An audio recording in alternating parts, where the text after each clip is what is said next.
Hi, I'm Peter J. Ray. Welcome.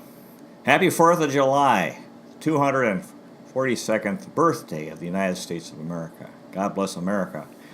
Today's topic is the 1895 Cleveland Spiders MLB World Series champions.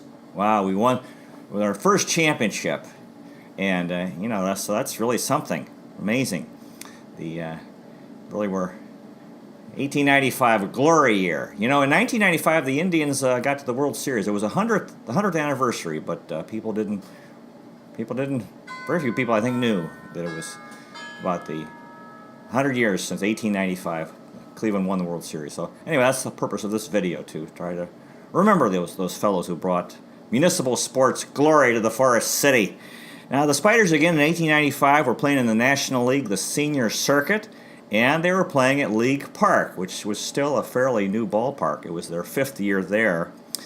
There was just the one league, the National League, and Cleveland finished in second place, 84-46. Really good. Winning percentage of .646. Tremendous. 3 games behind the first place Baltimore Orioles. And in the World Series, which was also called the Temple Cup Series, the format was 3 games in Cleveland, then 3 games in Baltimore, and one in the final game in the neutral site of New York City. But there was only 5 games played, and Cleveland won the first 3 here in League Park. Went to Baltimore, he lost Game 4, and then we won Game 5 to win the championship. So the Baltimore Orioles were the first place team. They finished at 87-43. Second place, the Cleveland Spiders at 84-46. Third place, the Philadelphia Phillies, 78-53. Fourth place, the Chicago Colts, 72-58. Fifth place, the Brooklyn Grooms, 71-60. Sixth place, the Boston Beaneaters, 71-60. Seventh place, the Pittsburgh Pirates, 71-61. Eighth place, the Cincinnati Reds, 66-64. Ninth place, the New York Giants, 66-65. 10th place, the Washington Senators, 43-85. 11th place, the St. Louis Browns, 39-92. And 12th and last place, the Louisville Colonels, 35-96. So Now, just a little information. By 1895, African Americans had been prohibited from playing in Major League Baseball. The last African American player was Fleet Walker, who played for the Toledo Blue Stockings in the American Association in 1884. And then for the next many years, until 1947, there were no African Americans in Major League Baseball, and Jackie Robinson was the first guy in 1947 with the Brooklyn Dodgers, and so that was the integration of baseball. In 1895, Cy Young led the National League in wins, the 35 wins playing for the Spiders. Jesse the Crab Burkett led the National League in batting. He hit .409. And the season was basically, you had 2 very strong teams, Cleveland and Baltimore. They were in the race to win the pennant. Baltimore manager Ned Hanlon had been a rookie in Cleveland, and he's made it to the Hall of Fame. He was a rookie player years earlier. They had their third baseman was John McGraw, who became the famous manager of the New York Giants. Outfielder Wee Willie Keeler, who said, "Hit 'em where they ain't." World Series Game 1 was in Cleveland at League Park on October 2. Cy Young was the starting pitcher for Cleveland, and Cleveland won 5-4. There were 8,000 fans. Game 2, Nig Cuppy for Cleveland pitched a 5-hitter. Cleveland scored 3 runs in the first inning and won that game 7-2, and there were 10,000 fans. Game 3, Cy Young came back and pitched again, and Cleveland won 7-1 in front of 12,000 fans. So we had a big 3-0 lead before the 2 teams traveled back to Baltimore. Game 4 was in Baltimore, and the Orioles won that game 5-0. And then Game 5, Cy Young pitched again. The game was scoreless through 6. And Cy Young himself started a 3-run inning with a double in the 6th inning. And it was, in the 7th, I believe, and a 5-2 final. So that was the end. We were World Series champions. And It won 4-1. Now, another thing, the infield fly rule was started in 1895. That's when, when there's a runner on base and then there's a fly ball, short pop-up in the infield, and that the runner is automatically called out because, what they would do is they would intentionally drop the ball and then get a double play because the runner wouldn't be moving on a pop fly ball. So the World Series at games at League Park, it was a very hostile crowd for the against the Orioles here in Cleveland, and the fans pelted the Orioles players with fruit and vegetables, including potatoes. After Game 5 in Baltimore, the Spiders had to leave Baltimore with a police escort. Spiders players received $580 per player, and the Orioles $316 per player. And after Game 5, when the Spiders came home, there was a homecoming banquet at the Elks Club celebration. Each table had a 4-foot square design baseball diamond with a spider on each base, spider on the mound, and an open oyster between home and first, representing Baltimore, and 4 spiders swarming and gobbling it. After Game 5, in Baltimore, the Spiders were assaulted in their omnibus, which was horse-driven. The Cleveland Plain Dealer wrote this, quote, "The Cleveland players had to sprawl on the ground of the bus to escape serious injury. Many players later showed their souvenirs of stones and pieces of steel they had picked up from the floor of the bus." Now, Connie Mack, who became the famous Philadelphia A's owner and manager, said this after the World Series, quote, "I am happy that gentlemen have won the Temple Cup." Now, Game 1 was very dramatic here in Cleveland. The Spiders were down in the 9th inning. They were losing. Crab Burkett had a double, which started the game-winning rally. Before World Series Game 4 in Baltimore, the Spiders were on their way from the hotel to the park, and they were pelted by rotten eggs, rotten vegetables, rocks, and stones. During the year, the New York Giants had offered $6,000 for Jesse Burkett and Ed McKean, which was turned down. The Chicago Colts offered $10,000 for Cy Young and Cupid Childs. Again, Cleveland did not go for that. So back to World Series Game 1, bottom of the 9th inning. Spiders down 4-3. Burkett led off the inning with a double. Then there was an Ed McKean single, which tied the score at 4-4. Then Cupid Childs had a single. Jimmy McCallar had a bunt single. And then Chief Zimmer hit a ground ball with 1 out. The Orioles tried to get a inning double play. However, Zimmer was at first, and Cupid Childs scored, so we had the victory in Game 1. In Game 2 at League Park, the fans were raining vegetables, seat cushions, and soda bottles on the Orioles. Rowdy crowd. Game 3, there were 15,000 fans. That's different accounts of the attendance. During the game, one of the middle innings, the game was interrupted as the fans presented Ed McKean with a diamond stud.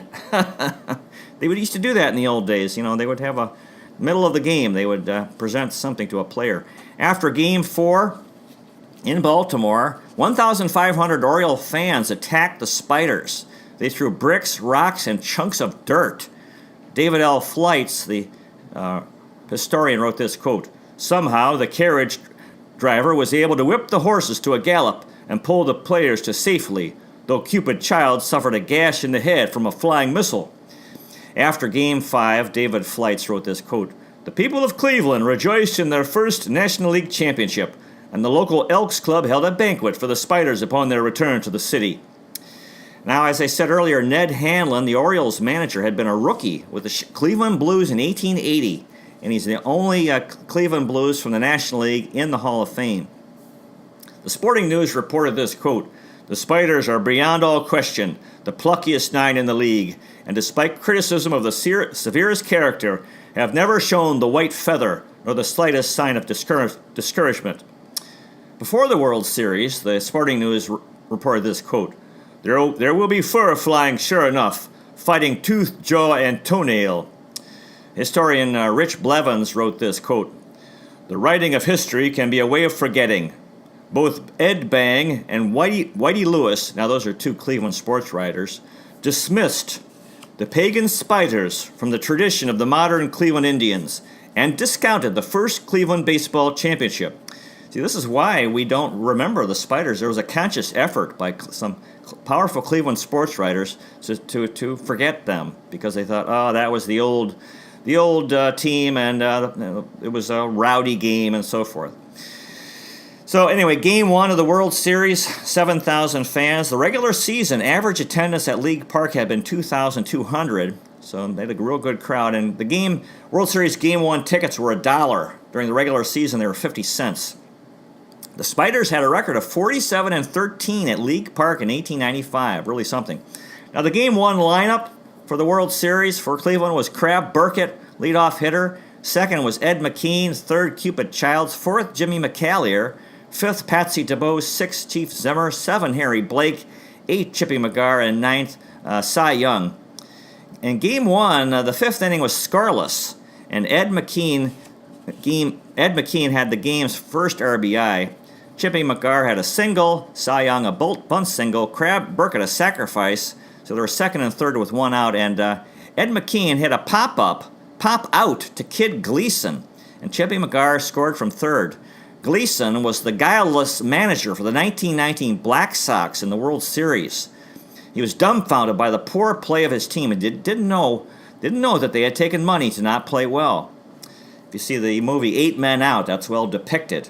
Game 2, potatoes were distributed along the foul lines to fans, and the Baltimore outfielders on fly balls were showered with potatoes.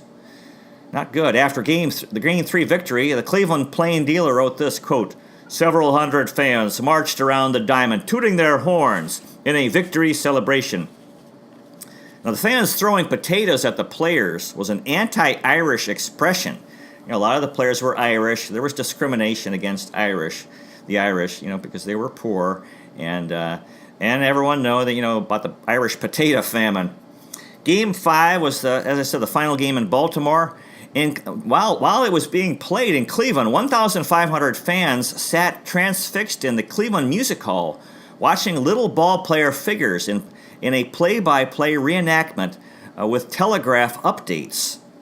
Game 5 attendance was only 4,100 in Baltimore, and some of the fans feared another riot. During this time in the U.S., there were games played, fat men against skinny men, which were popular baseball games in our country. At the World Series celebration banquet, it was written, quote, "The supper was a dream of Epicurean bliss, and everybody was happy."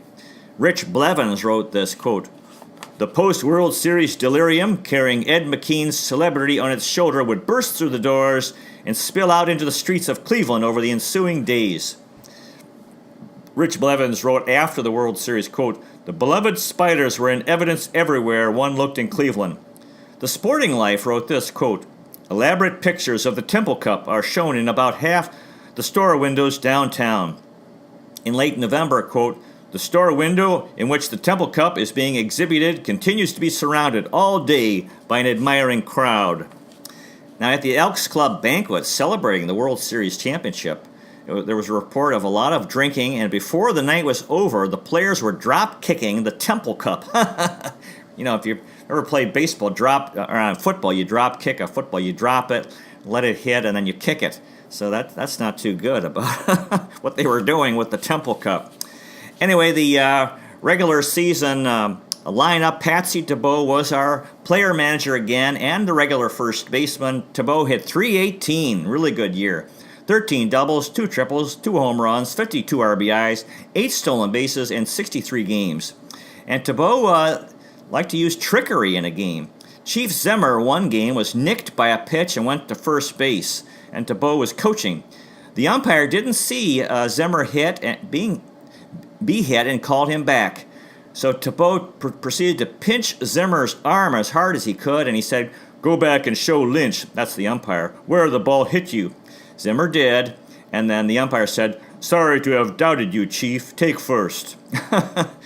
Now, Tim Hurst, who was a very tough umpire and could not be intimidated, he was Irish, and he spoke with a thick Irish brogue.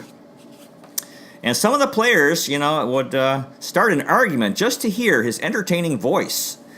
One day, the Spiders and Orioles were playing a game at League Park. A big crowd, hundreds of fans, were in the outfield, or behind the outfield, in a behind a flimsy rope barrier. And Thibault threatened Hurst that if he made bad calls, that he would cut the ropes and send the crowd against the umpire. Now, there was a play at third base, and Thibault came in safely. However, Hurst called him out, and he said this, quote, "You're out, you blankety blank. You may have beat the throw, but I called yous out. Now go cut them ropes, and if you as much as turn your face to the crowd, I'll kill yous dead where you stand." Oh, boy. Thibault knew he was licked and meekly trotted back to the bench. Now, after losing Game 4 of the World Series, it was written, quote, "One swallow don't make a summer, and we'll get the cup yet. Cy Young will pitch tomorrow, and we think the trophy will come our way, of course." That's Patsy Thibault speaking. Game 5, Thibault had the game-winning, World Series-winning RBI single in the 7th inning, which scored Cupid Childs. The 9th inning was very dramatic. The Orioles loaded the bases against Cy Young. However, the last play was a ground ball to Cy Young, who threw to first base to Patsy Thibault, and the Cleveland Spiders were World Series champions. Really something. Now, Chief Zimmer, again, was our regular catcher, tremendous player, really good guy, and he hit .340. Man, really good. 21 doubles, 2 triples, 5 home runs, 56 RBIs, 14 stolen bases in 88 games. Rich Blevins wrote, quote, "Ohio-born Charles Zimmer was especially valuable on Thibault's clubs, prone as they were to kicking, and even losing games because of their abuse of umpires, for his calm, level-headed presence behind the plate. Unlike his teammates, he never swore, drank, or smoked, and yet Zimmer was a leader of the rough bunch of men who played baseball for a living." And he had the game-winning RBI ground out in Game 1. He beat the throw to first to avoid the double play and the third out. Cupid Childs was back at second base. Childs hit .288, 15 doubles, 4 triples, 4 home runs, 90 RBIs, 20 stolen bases in 120 games. Childs' career on-base percentage was .416, really good, between Stan Musial, .417, and Wade Boggs at .415. He averaged 117 runs scored per year as a Spider, really good. In the offseason, Cupid Childs was a tin can maker in Baltimore. After he retired, he drove a coal truck in Baltimore, his home. And he was the Spiders, in part of the Spiders double play combination. And interesting thing is, Childs was a Republican in the 1896 election the following year. He voted for William McKinley. And the shortstop, Ed McKean, was a Democrat, voted for William Jennings Bryan. So despite their political differences, they got along well and were a tremendous double play combination. Ed McKean was our shortstop again, tremendous year. He hit .341. Wow, 32 doubles, 17 triples, 8 home runs, 119 RBIs, 13 stolen bases in 132 games. Jimmy McCallier said this, quote, "Season after season, he has gone along in his steady gait, winning game after game for Cleveland, either with his bat or in the field." Rich Blevins wrote about McKean in the World Series, quote, "In all his experience on the diamond, he never played with the vim and dash that characterized his work in the World Series. He was everywhere, getting everything." So he was playing real well, really aggressive on defense. After the World Series winning out was recorded, Rich Blevins said this, quote, "The crowning achievement of Ed McKean's baseball life was met with silence." This is in Baltimore. The Cleveland Plain Dealer wrote, quote, "There was not a shout for the Temple Cup winners, while the crowd filed out of the grounds like a funeral procession." Rich Blevins wrote this, quote, On the inhospitable field of a city far away, Patsy Thibault's Hibernian Spiders had claimed the first championship in Cleveland's considerable baseball history. In the World Series, McKean hit .300. Ed Delahanty's biographer, blamed an all-night drinking session with McKean and Deacon McGuire for the fall of Ed Delahanty. Ring Lardner, a famous writer of the era, wrote this, quote, "The toughness of McCallier and Ed McKean, with whom I became well acquainted in after years, was something that could be put on or taken it off, like bridge work." Ed McKean. Now, Chippy McGarr was back at third base. McGarr hit .270, 14 doubles, 2 triples, 2 home runs, 59 RBIs, and 19 stolen bases in 113 games. In the outfield, Jimmy McCallar hit .271, 17 doubles, 3 triples, 68 RBIs, 32 stolen bases, 132 games, and played tremendous defense. He could run and really catch balls in the outfield and get the ball in quickly to the infield. Jesse Burkett, as another regular outfielder, he hit .405. Wow, that's incredible, hitting 400. 225 hits, 22 doubles, 13 triples, 5 home runs, 83 RBIs, 41 stolen bases in 132 games. He hit .500 in the World Series. They called him a one-man riot, so he was a tough player. Harry Blake was another regular outfielder. Blake hit .277, 10 doubles, a triple, 3 home runs, 45 RBIs, 11 stolen bases in 85 games. Now, the bench players included George Thibault, also known as White Wings. He was a utility player. He hit .326, really good, 16 doubles, 3 triples, 68 home runs, 12 stolen bases in 92 games. After his retirement as a player, he became a millionaire owner of baseball teams in the Western League. George White Wings Thibault. Jack O'Connor was another utility player. They called him Rowdy Jack. He hit .292, 14 doubles, 10 triples, 58 RBIs, 11 stolen bases in 90 games. On June 3rd, O'Connor was catching, and Bobby Wallace was pitching for the Spiders. They had a 4-1 lead in the 8th inning in Baltimore. And O'Connor wanted to give Wallace a rest, so he fainted dead at the plate, and it was an act. The players milled around for a good 10 minutes. Jack came to, said he was okay. Umpire William Betts ejected him for the stunt. The World Series shares were divided equally among the players, regardless of if they played. Each player got $528, and O'Connor did not play in the World Series, but he got the same amount, and he said this, quote, "I tell you, this is a club of good fellowship." Jack O'Connor. Another bench player was Ed Greminger, who would play third base on occasion. He hit .269, 21 hits, a double, 15 RBIs in 20 games. Greminger was from Canton, Ohio. He died in Canton in 1942 at age 68. Career average of .251, 7 home runs, 356 RBIs. Greminger played for the Cleveland Spiders, Boston Beanaters, and Detroit Tigers. Between 1895 and 1904, they called him Battleship. He also had 15 years in the minor leagues. Ed Greminger. Fred Donovan was a spare catcher who would help give Chief Zimmer a rest. Donovan hit .083, 12 at-bats, a hit, a run, an RBI in 3 games. Donovan was from Epping, New Hampshire. He died in Springfield, Illinois in 1916 at age 51.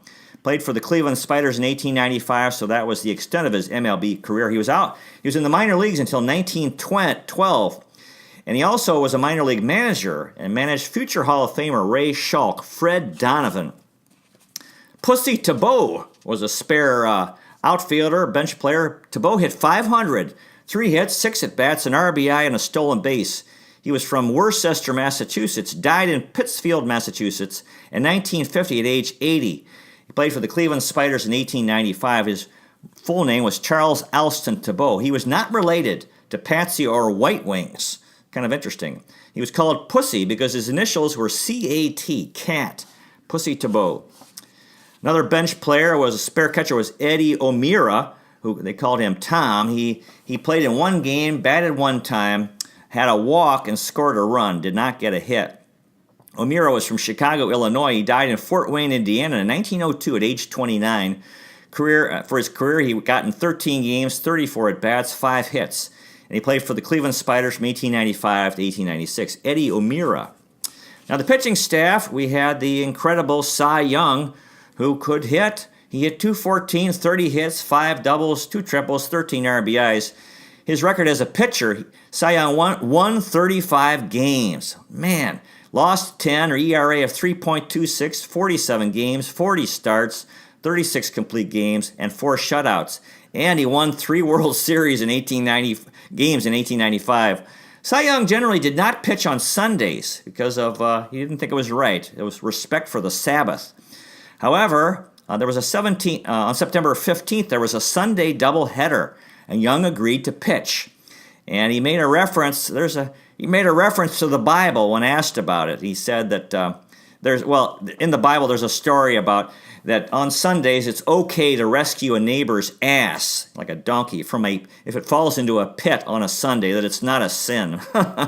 And Cy Young said this, quote, "Well, boys, I'll be darned if I know any bigger ass than Tebow anywhere, and he certainly was in an awful hole, so I helped him out." Funny guy. Cy Young, tremendous player. The second pitcher in the rotation was Nig Cuppy, who hit .286, 40 hits, 9 doubles, 3 triples, 25 RBIs, 2 stolen bases. His record as a pitcher was 26-14 with a 3.54 ERA, 47 games, 40 starts, 36 complete games, a shutout, and 2 saves. In Game 2 of the World Series, there was a line drive up the middle that tore off Cuppy's thumbnail on his pitching hand. However, he was undaunted and pitched a complete game. And he did not have any wild pitches during the season, so that was good. The Game 2 game was he pitched. He threw a complete game. Cleveland won 7-2, and he had a 5-hitter, so he was World Series star. He had a run-scoring double also. Before Game 3, Cuppy was presented with a gift, a shotgun, and at League Park, and it was written, quote, "He raised the gun to his shoulder, and each barrel discharged a blast.